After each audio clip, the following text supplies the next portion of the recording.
Hello, friends, and welcome to Monday Show 12. I am your host, Wes. With me, as always, my good friend, Roots. You ready to do this thing, brother? I am. I'm ready to talk some VR. I am as well. Some interesting impressions to give on some interesting games. A little bit different the titles were this week, weren't they? Yeah, complete different from each other, right? Yeah, but different from each other and different from everything else we've been playing, which is really, really cool. Both of them very unique, and that's always refreshing. You know, when you're playing games all the time, sometimes it can get kind of monotonous, even in VR. Uh, Not this week. Some definite uniqueness going on here, and that brings us to our first title, Minotaur Arcade Vol.1. This is the second VR title from Lamasoft, aka Jeff Minter, who was a legendary game developer ever since the 1980s. He may even go back to the 70s, but um, started out making arcade games and early console games that look just like this right here. You know, the very uh, most basic uh, video games that the foundation upon which the rest of gaming has been built on. That's where this guy started. And his VR games and most of his games throughout time have been just different manifestations of this style.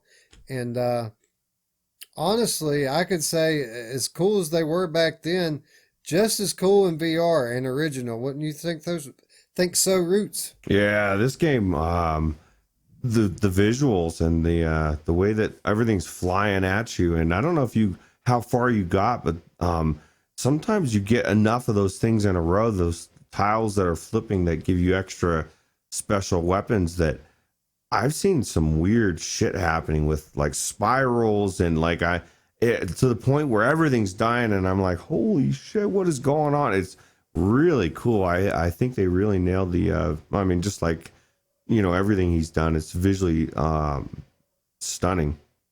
Yeah, I think visually, the visuals are really well, it's hard to call them the main draw here. It's definitely the thing that sticks out the most about these experiences.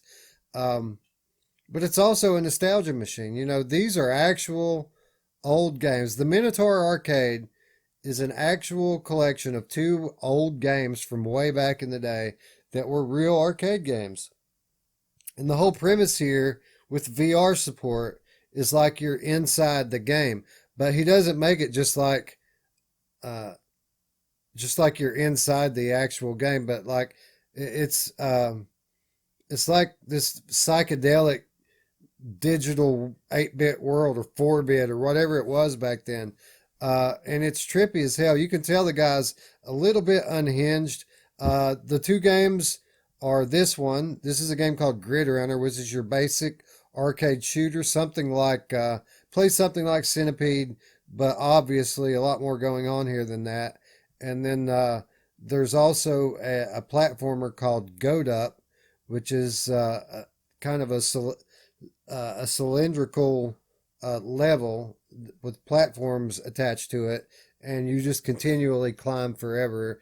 And as you get higher, the levels change and the scenery changes. And like Root said, all these the farther you get, the crazier the visuals get, and that's really the draw here. It's really what makes me want to keep going is just to see what happens when another layer of craziness gets added in. Yeah, and it's so hard and the levels get so crazy that you're dying constantly. Like you'll die and you'll have to restart, and you can restart on that level with two lives. And there were some levels that I played where, because I got to like 20 or 21, where I must have died 15, 20 times, and I kept thinking, I just want to beat this. I just want to beat this. And just one more time, and then you somehow luckily beat it. You get the perfect combo of all the extra special shit, and all of a sudden everything's dying. And what's bad is that when you die, it's the same like thing that happens when you finish. So like Yeah. it looks like you're dead, and like you're like fuck, and then like, oh, I passed it. I'm like, oh, okay, I got it. So, but no, it's not an easy game. It definitely is just like an arcade game. It takes a lot of skill, a lot of shit flying around. You're constantly moving, dodging stuff. Things are coming from behind. You get some actually heat-seeking things. You shoot something, and it busts out into like 5 or 6 red things that will start coming after you. And so you got to make sure when you hit those, you're hitting those and taking them out. So yeah, it's got a lot to it, but yeah, Goat Up on the other end, I didn't. It's you've never tried Mountain Goat Mountain, correct? And this That's because correct. yeah, so it's very similar to that, but it's just not as graphically good. And Mountain Goat Mountain has a lot more going on. But you said it gets a lot more trippy. You played that one a little bit longer than I did, correct? Like the levels get different and trippy. Yeah. Yeah. The first level of Goat Up wasn't anything spectacular, but after you get out of the first level and the out of the grassy platforms, then it starts to get a little bit weird. And it's the whole weirdness of Mr. Mentor is what really gives these games their charm. You know, if you pay attention, you can hear him whispering things into your ear, or if you read the little things that flash on the screen or pay attention to the little enemies in these games.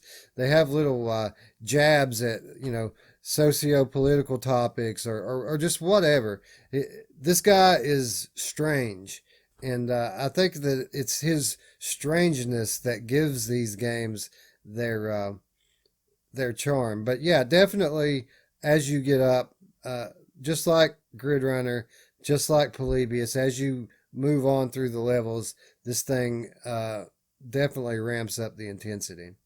Yeah, this was weird. You have to like get 40 things, I guess, or I don't know. It just seemed weird to me, but yeah, I'm gonna go back and check it out because I take your word for it. If I want to see what goat weirdness I can see. Yeah, I didn't really pay too much attention to what they were trying to say to do. From what I could tell, it's all about collecting items and covering ground. So you expose the items by running across the platforms or jumping through them, and then you collect them. And the more of it you collect, the crazier the visuals get. And basically, you want to go quickly as you can to cover as much ground as you can, but don't fall, because if you fall, just like all of the old arcade games back in the day, you got to start all over again. Yeah, no And save points. right, save points are a new thing. Here we go.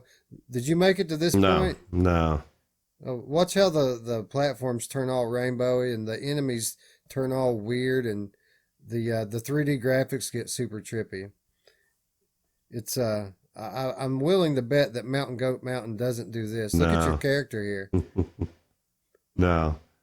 No, there's just a lot. It's just different. But yeah, no, that looks pretty crazy, dude. Yeah, it gets nuts. Uh, so yeah, he's eating mushrooms now and pills. See that? I don't. I want to say that those things are symbolic, but I think that they're actually pretty literal in this case. Yeah. That looks pretty Anyway, crazy.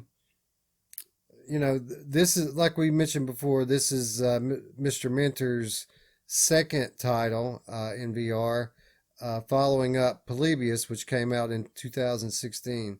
Um, in my opinion, one of my favorite things about both of these titles in this collection is that it reminds me of Polybius. And as good as this thing is, uh, and I guess I should, point out that these are first impressions. We didn't make it to deep levels on either one of these. Ruuts made it to up to 20 in Grid Runner, which is way farther than I got. Uh, but just my first impressions of these two games, neither of them are on the level of Polybius. Polybius is one of the absolute best that VR has to offer, and as good as these are, they're not quite that good. Would you agree with that, Roots? Oh, I would agree for sure. Now, is there any plans for volume two? And if so, what do you think would come out? That would be cool. I'd love to see a stun runner game or something like that. Of course, that's a completely different type of game, but this grid runner, stun runner, I can Well, make it stretch, but. To be honest, I'm not 100% familiar with Mr. Mentor's library of work. I know that we probably have quite a few viewers that are, so that would be an interesting discussion topic. Which Jeff Mentor Lamasoft games would you like to see be converted into one of his trippy ass VR games? Yeah. Leave a comment down below and let us know so we can take a look at it and maybe we can make it happen because obviously this guy loves VR and he's making a living off of rehashing his old work in VR. And if it's good like this and priced as well, I mean, this thing only costs $13, so $6.50 a game. I mean, come on, dude, it's worth that. It's worth. I think this is probably a $20 game for $13. Would you agree? Yeah, I've already put in like 2 hours, I think, and I don't know how many levels there are, but I definitely want to go back in. So Yeah, if it's Steph, anything like Polybius, Polybius was 50 levels. yeah, this is a good game to go in between, the bigger games, Yeah. so Yeah, a good way to blow off a few minutes. yep. Yeah, but again, this is our first impressions, but very much what we expected here. We expected to have a trippy ass good time that not only throws us back to our childhood, but throws us back to our college days and throws us back to Polybius at the same time. So well done, Mr. Minner. I recommend on my part, and I think I recommend on the part of Roots as well. For sure. Yeah. All right, and that brings us to our other first impressions segment of the week, and we're going to be talking about a game called Dement. Now, this is an interesting one. I had no idea that this game was in development or coming at all. It just kind of dropped out of nowhere on Halloween for for in the early access, and it's a horror game. It's a narrative driven horror game from the first person. And that's all you had to tell me. So people were asking about this game in our Discord. Root said, well, I'll try to get a key. And he successfully did so. So I'd like to go ahead and thank the people there at Parasitic Entertainment for providing us review access to this game. A lot to say here, Roots. I'd like to start by saying overall, this is a good game. I enjoyed my time in this game. It was creepy. A lot to like here about this game. Would you agree? Oh yeah, and I want to state right off the bat too that we both agreed that Lily is pretty selfish, and she should have unpacked her own shit. And yeah, but Yeah, Lily calls is like, I'll be home in a minute to help you unpack my things. She's got 4 boxes, dude. You yeah, can't unpack your own 4 boxes. She came into your apartment, painted the walls. She didn't even ask. She just painted the walls. She's all the time hanging out with her friends. She's never home. Locks herself in her room. Doesn't even want to talk. yeah, yeah, and then she disappears. Yeah, what a rude chick. But yeah, no, actually, like you said, it's so far I've enjoyed the time that I've played in there. And it definitely has a very, very creep vibe, especially when you're sneaking by some of these guys that want to rip your face off. So Yeah, so I guess let's start with the good. Let's talk about what this game does well. Um, like I mentioned, it's a narrative driven game, and the narrative is it's not your basic stereotypical narrative. They're playing with alternate dimensions here. They're playing with the nature of reality, and as you're passing through to the other side, and there are levels to the other side, there are all sorts of evil monsters that are just waiting to attack you while you're just trying to figure out how you're going to survive and escape. Um, so story wise, again, these are first impressions. We don't know where it's going to go, but the story seems complex. There seems to be an ample number of clues. They're constantly giving you new things to read that give you extra pieces to the story to put together. So I felt like, from a narrative perspective here, this game was above average. What did you think about the narrative, Roots? yeah, it was pretty good. It was pretty good. I don't know.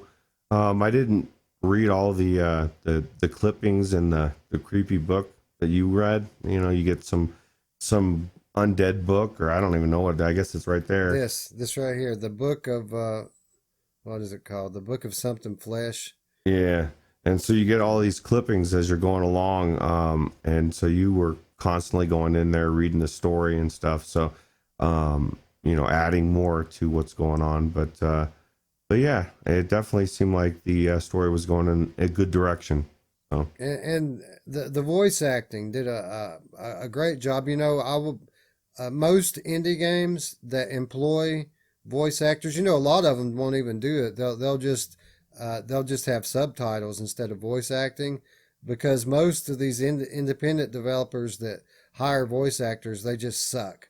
And I didn't feel like that was the case here. I felt that the voice acting was very believable, yeah, it was good.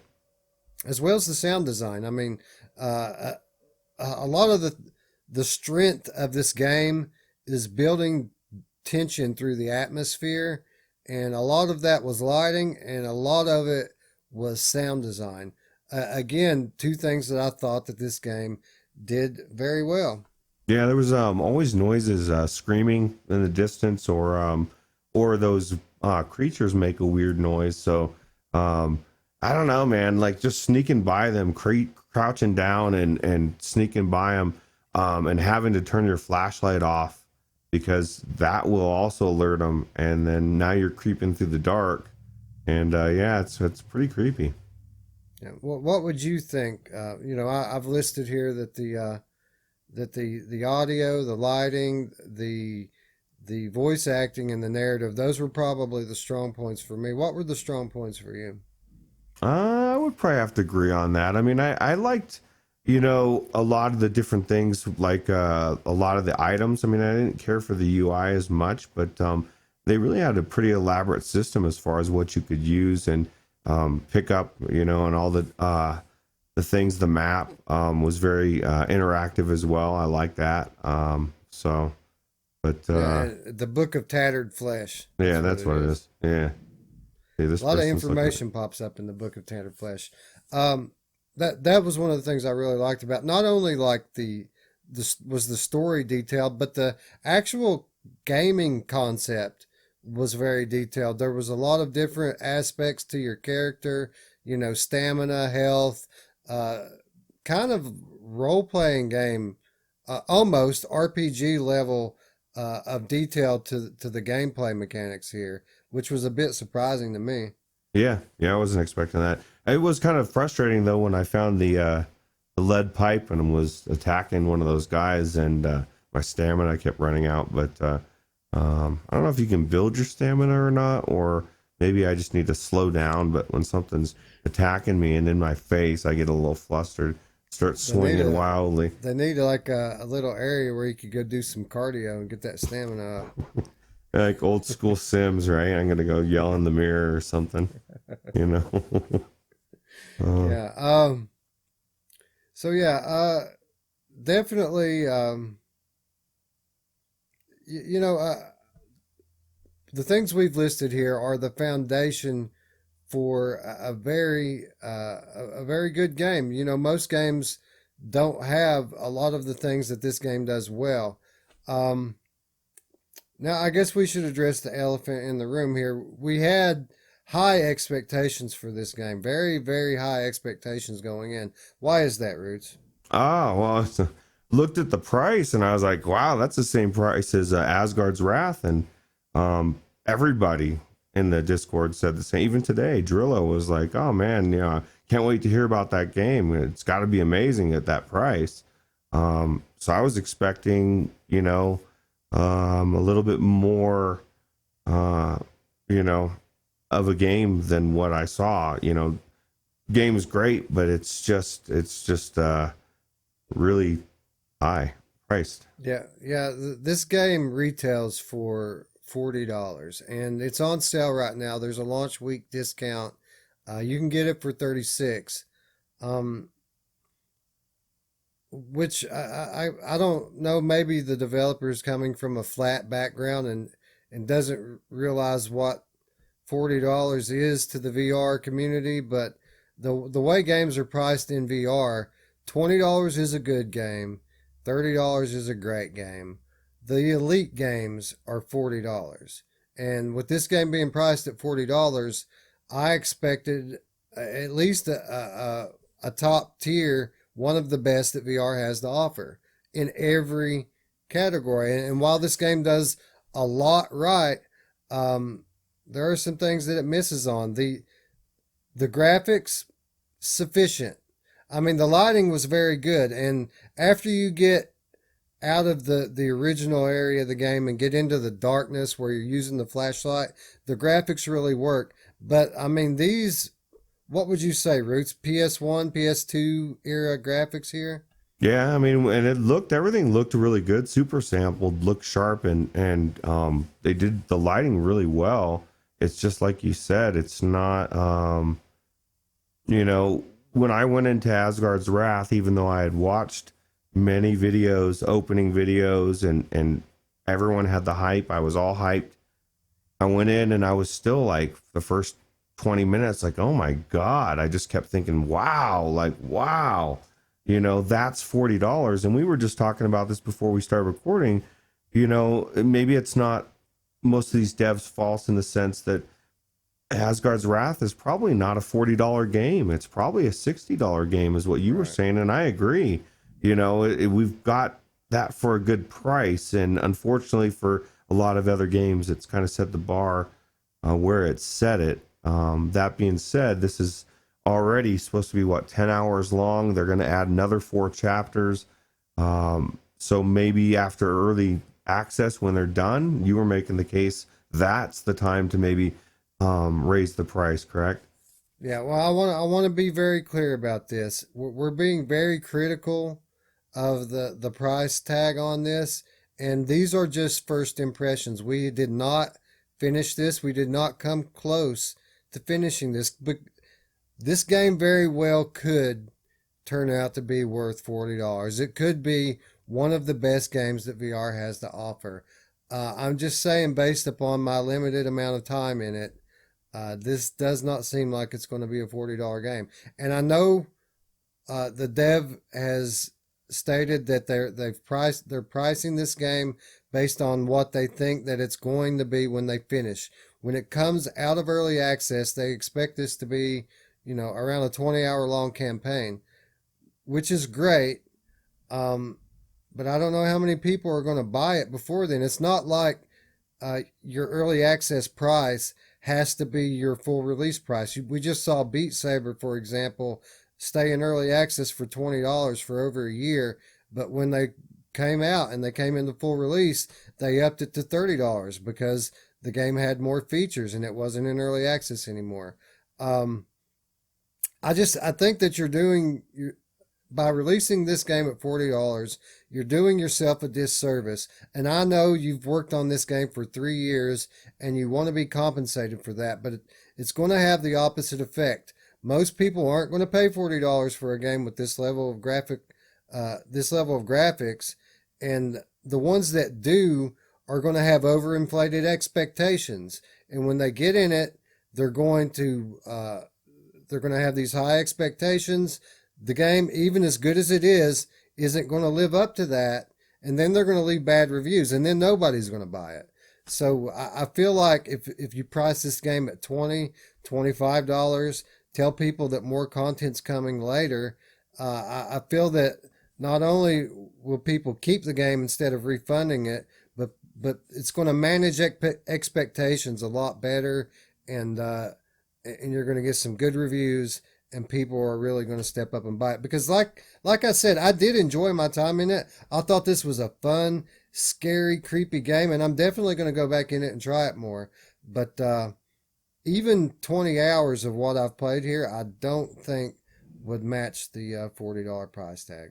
No, and that's the bottom line. That's the real reason why we're even saying any of this is we want it to succeed. I want to see the other 4 chapters. I want to, it to come out and sell a lot of copies, and then when it comes out of early access, it goes to the price that it should be. And this is just our opinion, but It's what I see in the market. You know, I every time a game gets released early, um, even Rogan and the graphics were amazing on that. People shit all over that because they expected for $40 or whatever the price was, it was going to be better than it was, and it was a pretty good game. But it just, you know, so Yeah, and let me be clear and reiterate this once again. We'll go ahead and we've said our piece on the price, and we'll let that dog lie. Overall, I very much enjoyed my time in this game. I struggle to think of very many games in the horror genre in VR that A, have this detailed of a story, but B, have this nuanced of gameplay. Roots, can you think of another horror game that has this much different, uh, this many different nuances to what you're doing and the things that you have to consider as you play this game?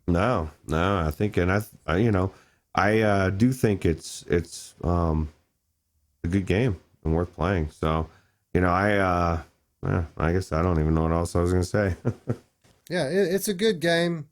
It's better than most games in some ways, but it's worse than most games in other ways. Um, some relative light jank, some bugginess in a couple of areas. I'm not going to harp on that stuff too much because again, it is an early access game. Um, but overall, I think that it's a very good game. I just think that it's probably going to end up being a little bit overpriced, and I think that if the developer were to just drop the price even just a bit, knock $10 off of it, they're going to sell twice as many copies as they're going to at 40. So, Yeah, and they're gonna sell some and get some good reviews. But so I guess there was something else that we're hoping that they implement or change. You know, they leave it the same for some people if they like the scheme, but and I don't know what it would entail, but your turn isn't on the joystick, correct? At least I don't know if it's the same on the Vive, but for the assuming for the Index as well, but for us, the turn buttons were actual buttons. They weren't the controller. It's like they used the right joystick for everything except turning, right? yeah, it's one of these.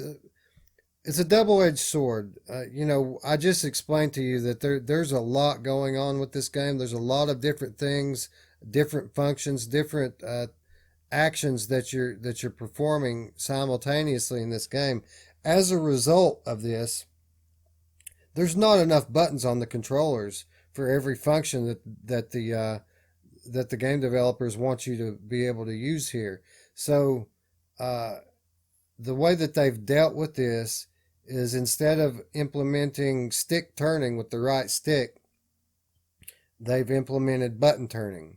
And what that means is now the right joystick is freed up for 5 different functions during the game. Each direction plus a click in. That's 5 different buttons they can use. But now the turning's been relegated to X and A on the respective controllers. X on the left controller turns you left. A on the right controller turns you right. And it works fine in most cases after you get used to it. It's really just in the case when something's chasing you and you're running away, you're using the left stick to run. And then if you need to turn left, you have to stop running to hit the X button to turn and then start running again with the left. Uh, it's playable. You get used to it, and it didn't really bother me that much. But I think, though, a lot of the reason it didn't bother me that much is because I was already used to this button turning from playing Immortal Legacy like that. Do you think that had anything to do with the you being able to pick it up so quickly, Roots? I think so, because it was the first thing I noticed. I was like, oh man, this is exactly what it felt like. And it like you said, it's fine until it's not fine. When something's chasing you, and that's what I was telling you. Well, a good thing I wasn't being chased by anything, and that's exactly what I would be running, have to turn, and end up getting attacked and shit. And so yeah, so I don't know. I don't know what the answer is then. I mean, if there's that many moves and it would disrupt the game, that guy's ugly. I don't know what to do. So Yeah, I know that Viva Games, like I said, implemented something similar to this for Immortal Legacy, the Jade Cipher, and that absolutely is one of the best action games, adventure games on PlayStation VR this year, and people reamed them out for it. When they released with that button turning, people were up in arms over that, and they eventually had to implement some options, and I think that that would be a good idea here too. Options are always the best way to go. Let people decide which aspects of their control scheme that they want to make uncomfortable. Movement generally is something, especially in a game like this, movement's something you want to be very intuitive. And uh, like I said, Roots and I, we're special cases because we're used to playing with PlayStation Move controllers. People who've only ever played PCVR, this is going to be a bit odd to them, and they may not pick it up quite so easily as us, and they may not be quite as forgiving as we are. I So, think they're going to be less forgiving because we don't have analog sticks on the PlayStation Move controllers. You have really have no other options. I mean, there are different schematics that they use, but okay, well, this makes sense. I have to turn somehow. It's a joystick. I wanted to turn, and it really, for some reason, really bothered me more than it bothered you. Even though I still played it, I'm like you. I want options. But I don't know. I don't know what the option would be if there's that many inputs that are getting taken away. that's the thing. He'd have to like completely redo the whole controller scheme to do that, because then you're displacing functions that are assigned to the stick, but you've got 5 functions and only 2 buttons that you're getting back, and the math doesn't add up. He would have to fundamentally change how the control structure works with the toggles and things like that. He would have to change. He'd have to get rid of some functions, basically, is what he'd have to do. So yeah, while we have the dev's ear, I just wanted to mention something that you were mentioning that bothered you, and I didn't even really think about it because I played standing up. I was telling you that I thought it was cool that I like crouched down when I went by the guys, and I was kind of like in a little ball, and I'm sneaking by, because when you crouch down, you immediately start going quieter, and you can't run. It makes you kind of creep slowly. And then you said, "Oh no, I just sat down in a chair," and I was like, "Oh, okay." I didn't even think about that, but you said there's issues with that being able to be crouched when you're sitting in the chair, right? Well, my only issues with it, I mean, it was cool. It was a double-edged sword. It was cool because the way that you crouch in game is by crouching in real life. And when you do that, you go into a sneak mode where your footsteps are quieter, and it helps with stealth. This really is a highly nuanced game where light will attract some enemies and sound will attract others. So you really have to watch your step and watch what you're doing. So I found it, whenever it came to a part where I had to crouch, I would just sit in the chair. My only problem with that is if it weren't for that, this very much is a game you could play seated. And I tried to play it seated initially, and I couldn't, because it would just make me crouch. It would make me sneak. And then on parts where I would have to run away, I'd have to jump up out of my chair real quick before I could run away. And sometimes you don't have that split second that it takes to stand up to get away. Sometimes you have to move quickly. So yeah, I mean, it wasn't a big thing for me, but it was a little bit annoying, I have to admit. I'll tell you what, those things run fast too. Like they see you from across the room. They look and then they just bolt at you. And so, yeah, it gets you that's, you really don't want to let them know you're there. So, Yeah, and the thing about that too, though, I might have been able to get away from them a little bit better because they have implemented arm swinging mechanics to the running, and you can run faster if you swing your arms really fast. But I ain't doing that. Are you doing that? I did the first day, and the second day I forgot. When I played it the other day, I was doing you can it. run pretty fast without doing that. and that's what I did. I jogged or whatever, but I never swing my arms because I'm not doing that shit, man. I just got off work. I I'm ain't swinging my arms, bro. Yeah, I'm not a big fan of that mechanic either. It sounds good in theory.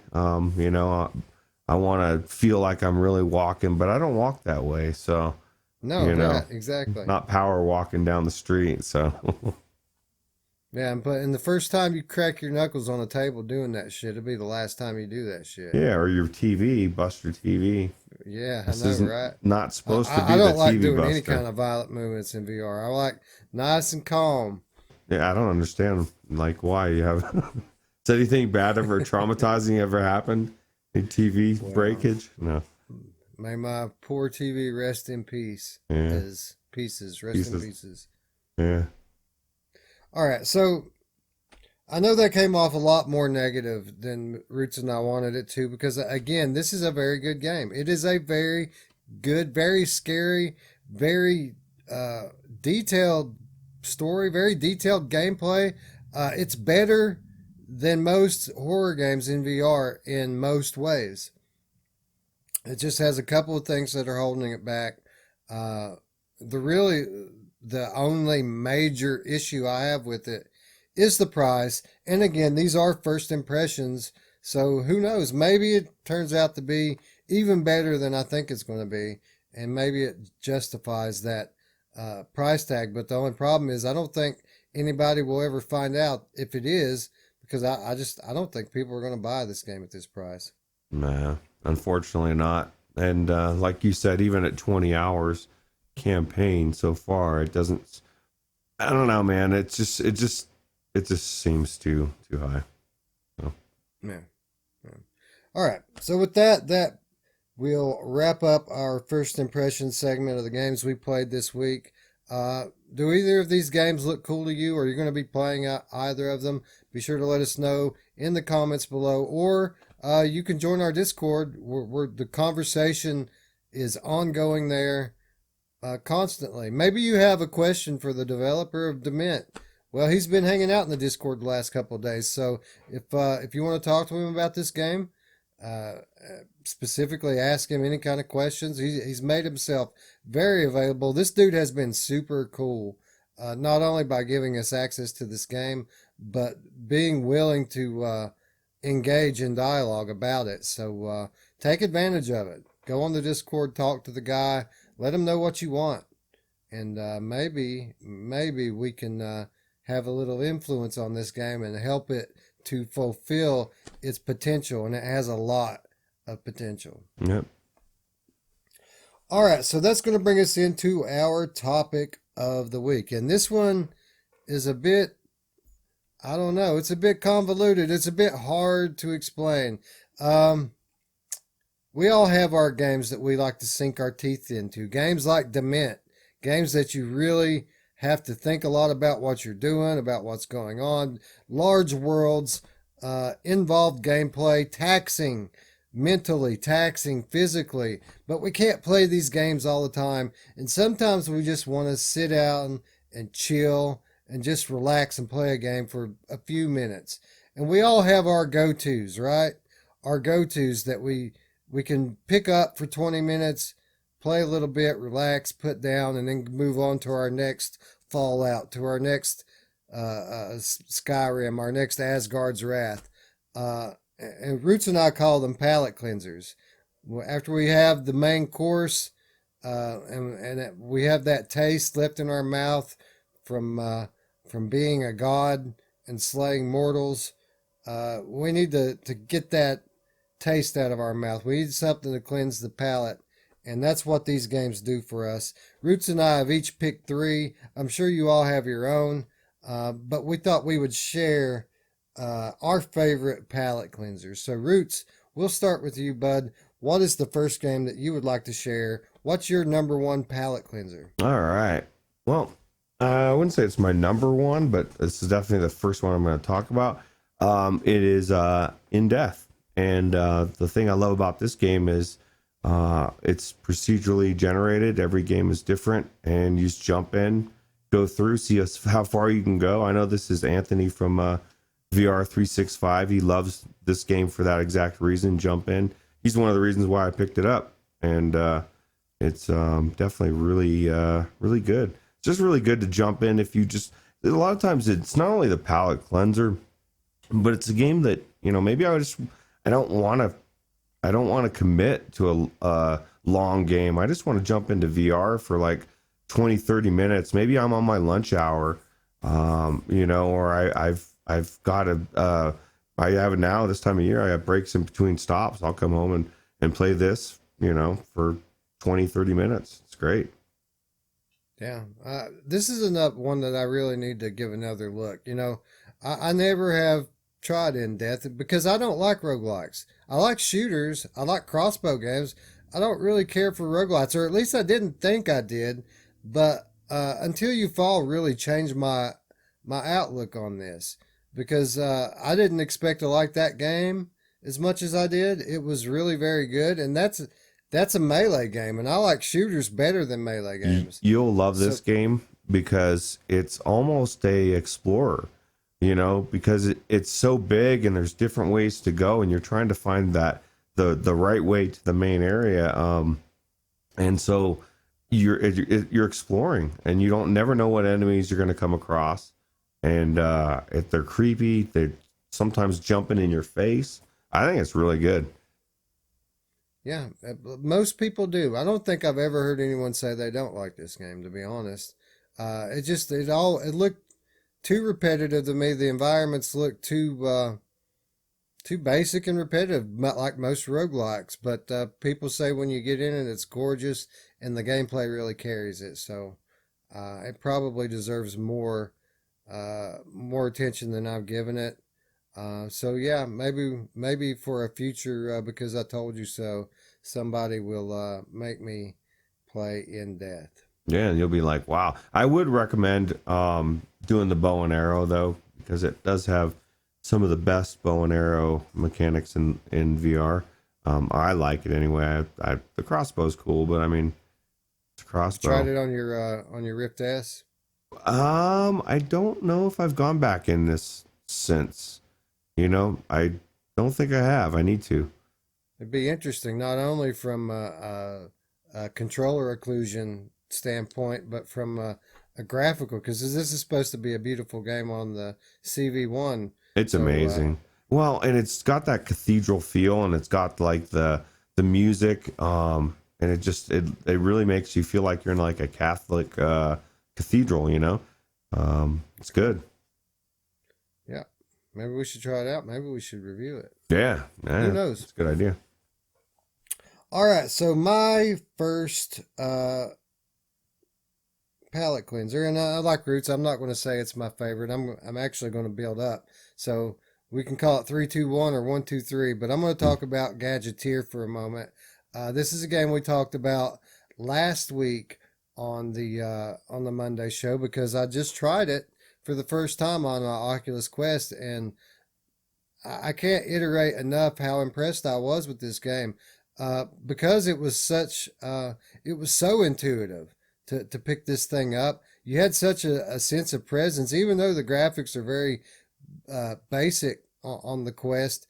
I still had a very high sense of presence in these environments, and it was just absolutely relaxing. There's always this chill, relaxing music playing just as soon as you get in the game, and it sets this mood for you, where even if the puzzles are getting a bit complex and you have to think about them a little bit, it's never stressful. It's always very relaxing, and you're just playing. It's not like, even if you have a difficult puzzle, it's not like you only have so many attempts. You can play here. You can just build things and try it. If it don't work, there's an undo button right on the left controller, and there's no limit to how many undos. You can go back as many steps as you want just with a push of a button. So no pressure, just relax. It makes you feel like Clovis should be there talking to you.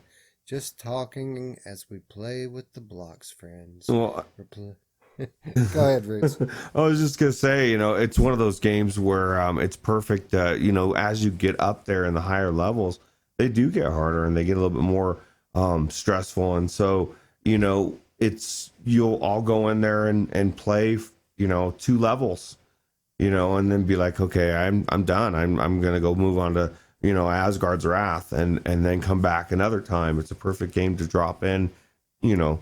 I know in this particular video, Mamefan's making it look like easy, like he does everything, but it's not as easy, at least for me. But it really does. You have to think outside the box, and you have to be able to look at something and see something that's not there. And that's what's kind of cool, is there's no real right answer for these tracks. You get to decide, and you can do it a lot of different ways. Yeah, it's all physics based, and you can just play with it. And it's something that you could put a child in, and they could.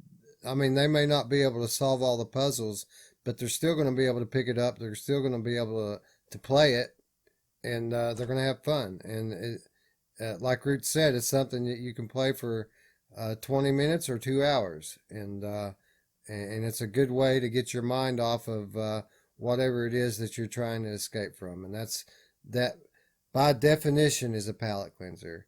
Roots, what do you got next for us? Oh, I was going to add one more thing too. I'm waiting for VR games like a game like this, where, like you said, you can veg out and you're not thinking about anything. And then right as I'm feeling that way, they're going to interject politics or something. Some guy's going to walk out and start telling me some shit I don't want to know. And I'm going to be like, no, I thought, you know, I can't even get away from it with sports. But anyway, that's a side issue. But my second game, it is ramping up, because this is an amazing game. And along the lines of what we were talking about earlier, Trippy is Tetris Effect. And who doesn't love Tetris? And this has got so many, like, how many different things, you've done so many different things on your channel, all these different modes and like weeklies. And I mean, they've got a lot of different things. There's always something new. Even if you've beaten this game, you could still find stuff that's new that you've never tried. It's just a great game. It is, and this game is a lot of different things. You can definitely veg out on it. This is the original veg out game, Tetris, but Tetris Effect is not any Tetris game. It's very different, because not only can you veg out on this game, but this game can get friggin' intense as well. I mean, heart beating out of your chest, frantic. And that's why I love it so much, is because it can be so many different things. And then you have the artistic value here. It's just so beautiful, not only visually, but from an audio perspective as well. This is a masterpiece of a VR game, and it's absolutely one of the best that VR has to offer.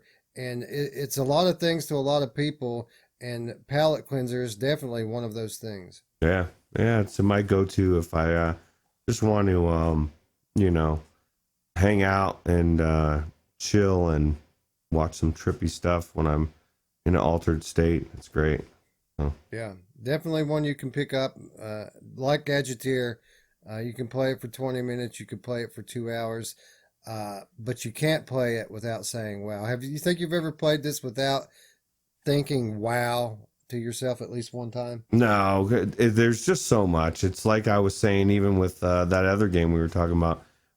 There's so many moments where just things are going on, and you're just like, oh my god. I love the haptics in this game, the way it goes with the music, and it's just a complete masterpiece. And that's why I was just so baffled when people shit on it when it first came out.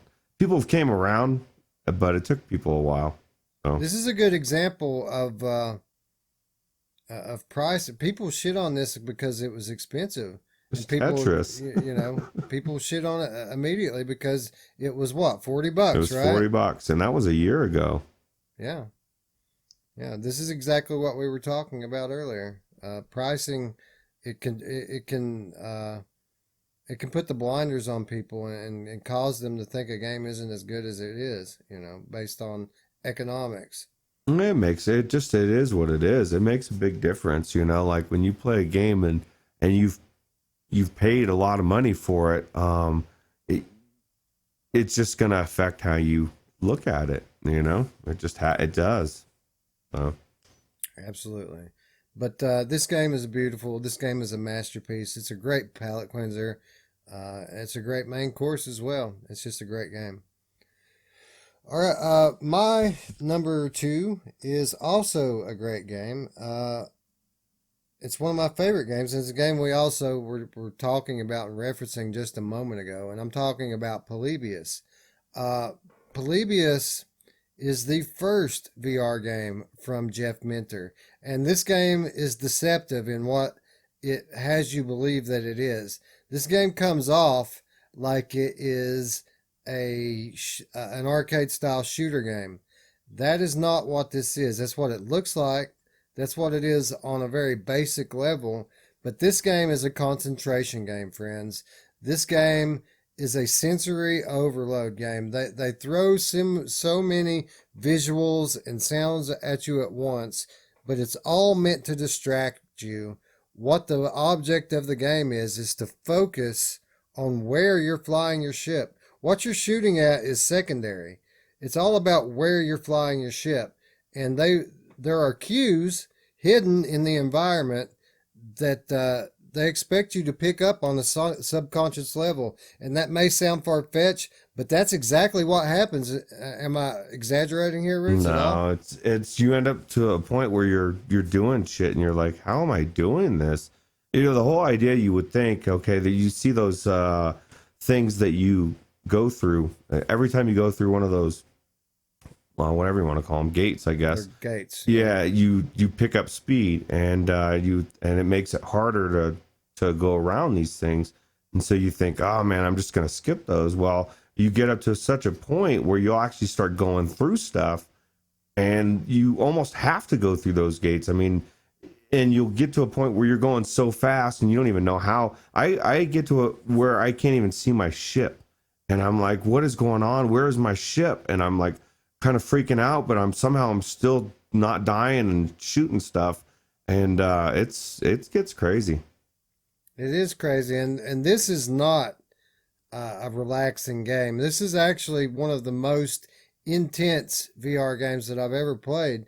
And so why am I calling it a palate cleanser? Well, one is you have to veg out on it. And by veg out, I mean you kind of go into this zone when you're playing it.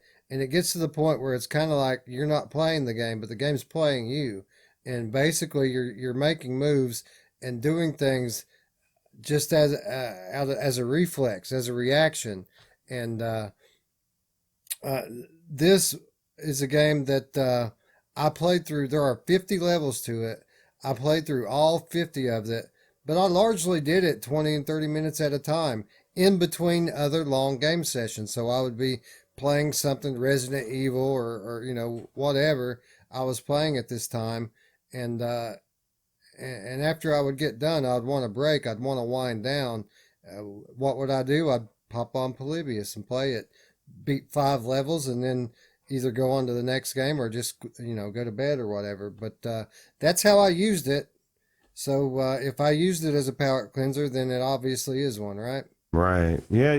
Now you played this through those 50 levels on PlayStation, right? That's correct. But you did play it as well on PC. Have you tried it on PC? I can't remember. I haven't even tried it on PC. Oh man, you gotta try it. Think about the graphics, the super sampling, it's gonna look so much sharper and better. Now, what I was gonna say and this is my question to you. Do you think there's a difference on because of the frames per second? Because I know I think there very well could, because this game is moving at such a high speed. And what Ruuts is talking about here is this is one of 2 games on PlayStation VR that actually runs at 120 hertz. So this game is it's greasy fast. It's so fast, and you have to make split-second moves. So yeah, those lost frames could make a difference. People who play competitive multiplayer, they claim that those frames, those last few frames, make a difference because you have to make split-second movements. Well, this is very much that same situation. So I don't know. I haven't played it. My thinking is that graphically, the graphics are fairly basic anyway. I feel like I've probably got a lot more to lose in frame rate than I have to gain in graphics on this one, but I don't know. I could be wrong. Be interesting to try, or interesting to have somebody with the index try Yeah. 120, like Mamefan or something. You know, he's Yeah, got. well, I mean, I keep telling myself I'm going to do a proper review of this game, but what that's going to entail, it's going to entail me playing through it again, most likely on PC. Uh, but I need to give it some time and not actually talk about it on one of these programs. I keep bringing it up on Monday shows and Sunday shows. And if I'm going to review it, I need to shut up about it for at least 3 months Maybe and let people forget about it. maybe it's you keep bringing it up because your subconscious wants you to review it. Maybe I got freaking programmed. My subconscious got programmed because this thing's Oh, whispering to you the oh, whole that's time you're right. playing. It's whispering things in your Hypnosis. ear. Yeah, that's right. It's funny when I first wanted to play this game, I thought this game sucks, and then now I'm telling everybody to buy it. I think, no, just kidding.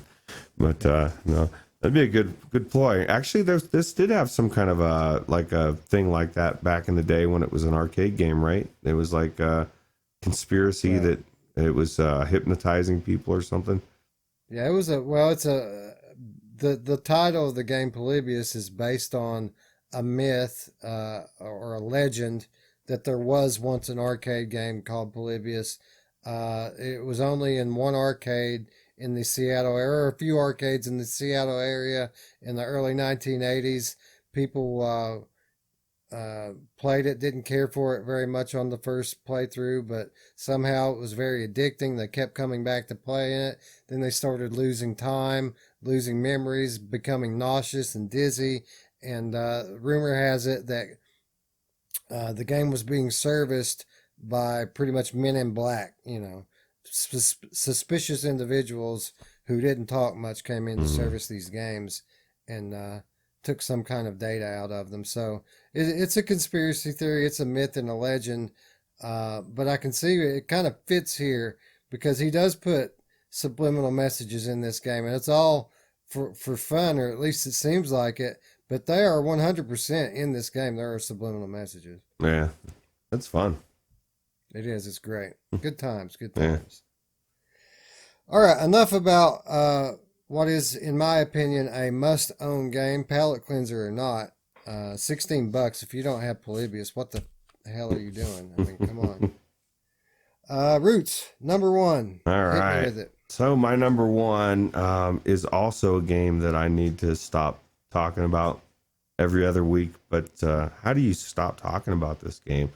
It's the ultimate palate cleanser, my ultimate palate cleanser. It is Audica, and you could substitute Audica for Beat Saber or any of these games, but I can't tell you how many times I've got 20 minutes, 30 minutes, and I just jump in and end up spending 45 playing Audica. Just little bits here or there, or like we've said, in between games. I think I'm close to 50 hours on it, and usually, play it in spurts just like that. So Yeah, rhythm games is not my bag normally. I don't spend a whole lot of time playing rhythm games like the rest of the population does.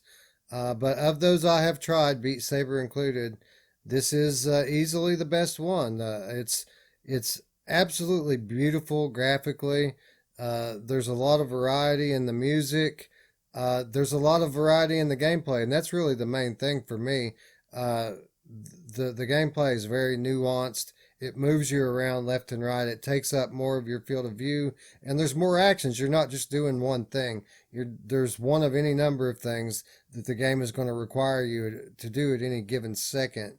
And 100% one of those games you can get in and get in a flow and just kind of veg out for a few minutes. So definitely a good choice as a palate cleanser. yeah.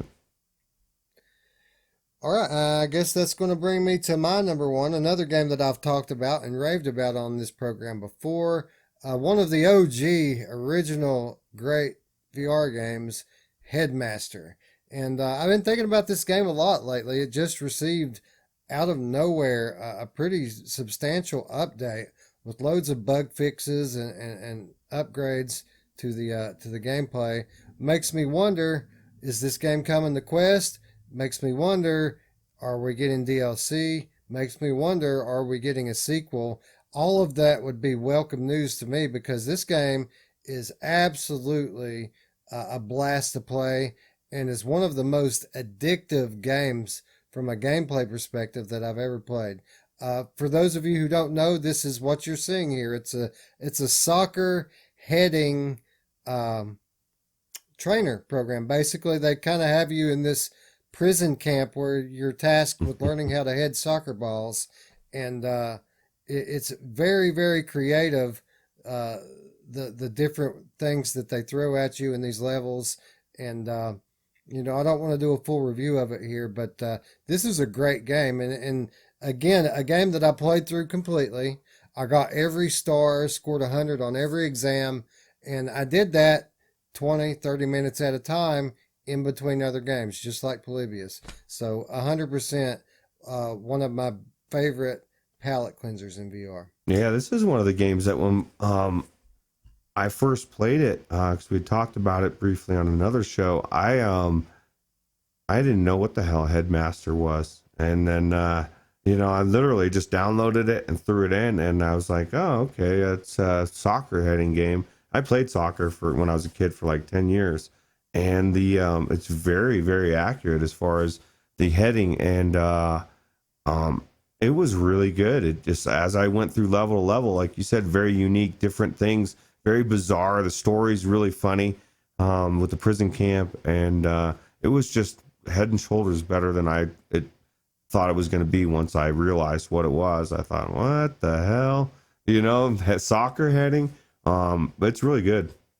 So. Yeah, they took basically this fun, addictive gameplay mechanic and built this game around it with all kinds of comedy and just a load of character in the design of this game. This game kind of has its own, well, I just said it, character. It has its own character, its own feel to it. And for those of you who haven't played it, it's kind of hard to describe, but it's like a big joke the whole time that you're in there, isn't it? Yeah. It's and then, like you said, we're in a prison camp, and they're always making these little snide jokes and comments and stuff. So Yeah, it feels like you're playing a carnival game at sometimes, and sometimes it feels like you're in a pinball machine. It's just, it's crazy the different things that they were able to do with this. Very creative people here. I really, really hope we do one day get a sequel to this or DLC because, again, a sequel to this, I wouldn't really expect anything different than I would expect from DLC. I just would really want more levels. yeah. I guess a sequel would have a continuation to the story, right? Because there's a story all the way through it. Yeah, I never got through all the whole thing, so I'm kind of in limbo on the story. But just watching this makes me want to go back in and play some more. Although I'm not the type to get 100 on every single one. Passing it once is good enough for me. Yeah, I just got super addicted to it. I really enjoyed this game a lot. So it's one of those games where you have a good run and you're like, you know what? I bet I can do better. But then the next one you don't do as well as you did the last time, and you're like, well, I don't want to go out like that. So you just keep playing and you keep playing and you keep playing and yeah, a great palette cleanser in VR. All right, so I think that's going to wrap it up here. Again, I know you guys all have your games that you go to in between sessions that you play 20, 30 minutes at a time just to relax, veg out. Let us know what these games are in the comments down below. And if you've liked this video, be sure to click that thumbs up. And if you're new to our channel, subscribe and click that notification bell to keep up with all of our content here on the Virtual Strangers channel. With that said, friends, we'd like to once again thank you for watching. And for Roots, I'm Wes. We'll see you tomorrow, friends. Bye-bye. Take it easy.